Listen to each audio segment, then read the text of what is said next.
Bonsoir à toutes et à tous, bienvenue dans cette édition d'information, optimisation du système de la commande publique, défi et enjeu, c'est le thème qui a réuni pendant 2 jours à Conakry les différents acteurs de la commande publique. Les travaux de la première journée ont pris fin à Conakry à l'initiative de l'autorité de régulation des marchés publics. Un diagnostic clair est désormais posé, des recommandations fortes formulées à l'endroit des autorités et des PRMP. Mamadi Ternaka Misoko.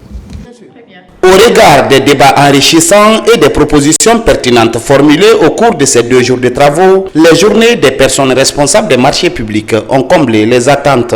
L'autorité de régulation des marchés publics qui œuvre pour le renforcement de la bonne gouvernance dans l'attribution et la gestion des achats de l'État peut désormais compter sur des cadres bien outillés, mesurant les enjeux liés au respect des règles et procédures de la commande publique. Prenons ici en haut de cette tribune l'engagement de poursuivre et de renforcer l'élan déjà pris qui a permis d'ailleurs d'aboutir à ce stade. Nous profitons de cette occasion pour inviter les autres collègues afin qu'ils penchent davantage au respect des dispositions de l'article 10 du Code des marchés publics à son alinéa 3.19 relatif aux missions et attributions de la PRMP. Il ne faut pas oublier le fait que quand nous parlons de passation de marché, c'est l'épine dorsale du développement d'un pays.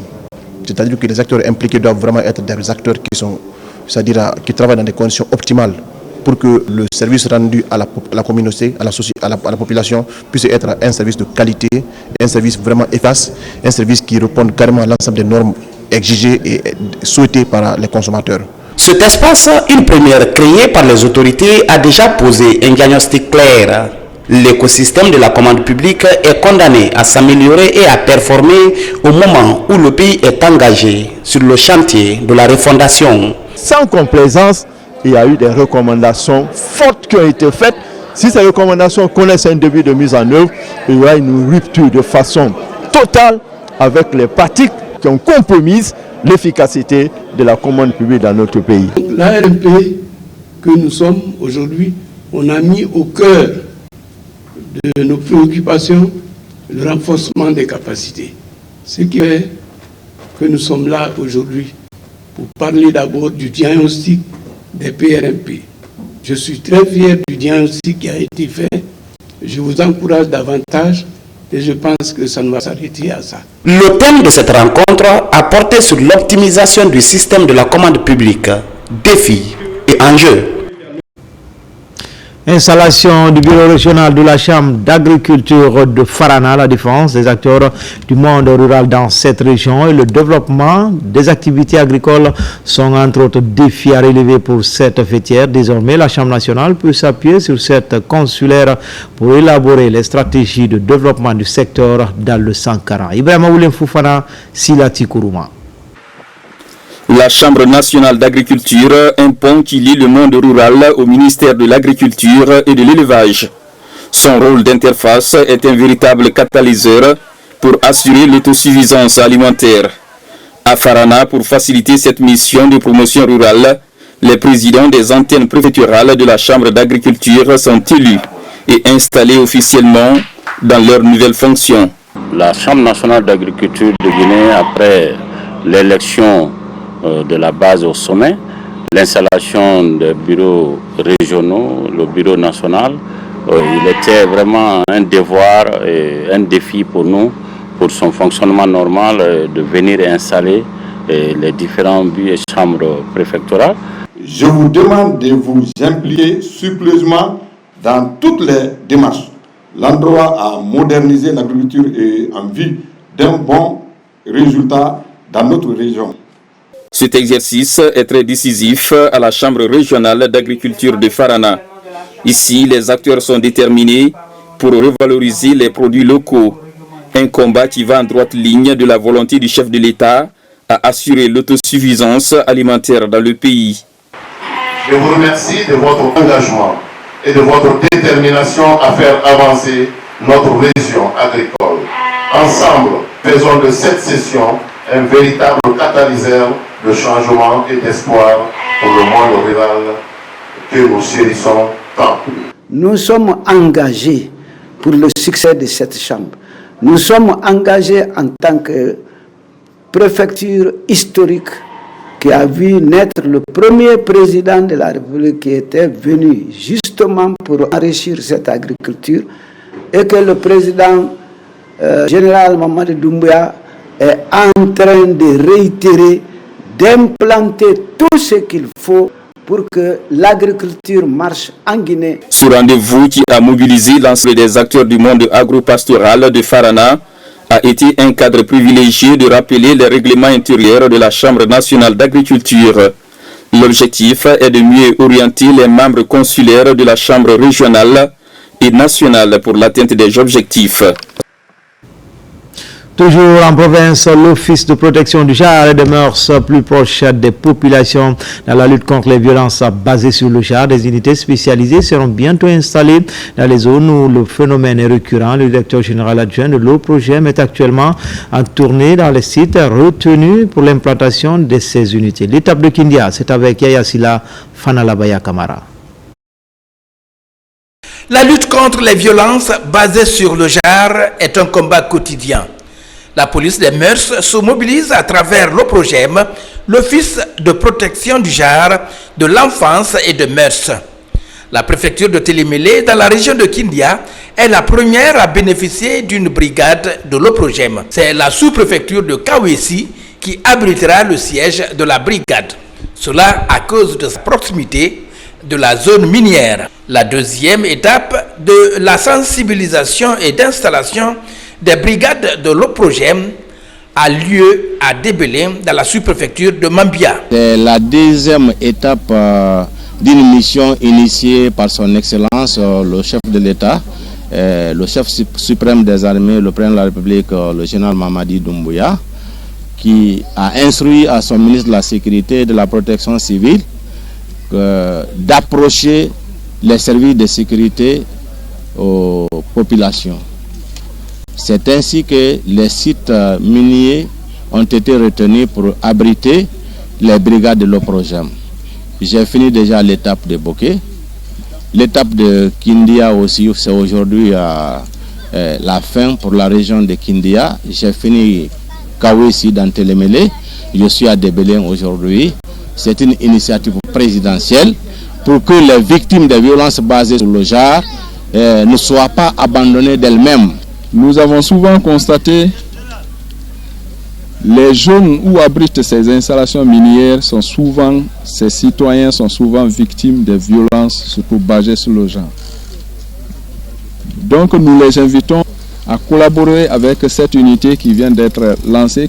Pour les autorités de la police judiciaire de la région de Kindia, c'est un vide qui est en train d'être comblé avec la mise en place de l'antenne de l'OPROGEM à Débélé. Si vous avez bien remarqué, partout il y a des mines, la prostitution est devenue récurrente, raison pour laquelle le ministère de la Sécurité et de la Protection civile, à travers la direction générale de l'OPROGEM, a estimé qu'il fallait installer dans toutes les mines la brigade OPROGEM pour lutter efficacement contre toute forme de violence faite aux femmes, mais aussi aux hommes, aux enfants, aux personnes vulnérables. La mission de l'Office de protection du genre, de l'enfance et des mœurs a entamé sa tournée de sensibilisation et d'installation des brigades dans la région de Boké.